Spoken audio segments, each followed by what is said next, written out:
Hi, this is Melanie Geralds for Bass City Beat. As the weather gets warmer, many people will begin construction and improvements on their homes, but it's important to know what permits and inspections are required before any work is done. So we've talked to Mount Clemens Community Development Director Denise Pike to learn a little bit more about building permits and why they're so important. Permits are required to ensure the safety and integrity of buildings and communities. Inspectors have the authority under the state code to make sure that when work is done, it's done right and it's done well. And that's why permits are required and inspections are required. Whenever you're making a change to your house or a commercial building, a structural change, that requires a building permit. Building permits are not required for sheds or accessory buildings in the backyard that are less than 400 square feet.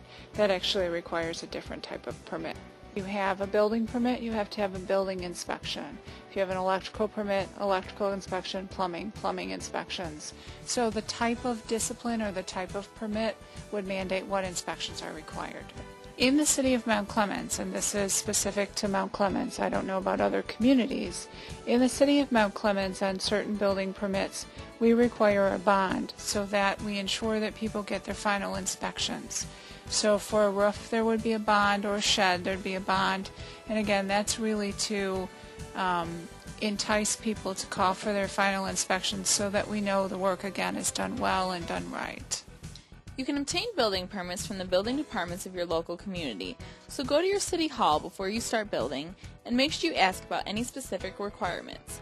Once you obtain a permit, be careful, because permits are only good for 180 days or 6 months, unless you're continuously working on a project, so make sure yours doesn't expire. Fees can range. I mean, we have minor work fees, or generally can be between $50 and as you get more complex in what you're doing, the fee schedule actually goes up from there. The state is all under one building code and subsequently all under one residential code.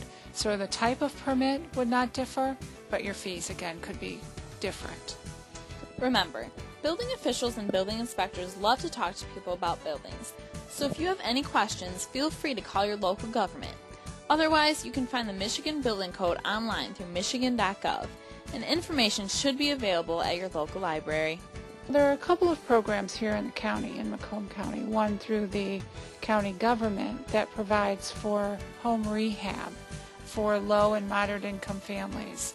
And that's actually a family of four who makes $54,000 is considered a moderate income family, and they would qualify for the program.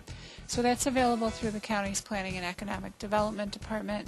And then there are some emergency programs. If someone needs to have a furnace and can't afford it, emergency money would kick in. That's also distributed through Macomb County.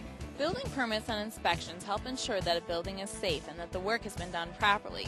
So although it may seem like a pain to pull a building permit from your city, it's important to your safety. And make sure that any contractor working for you has pulled a permit.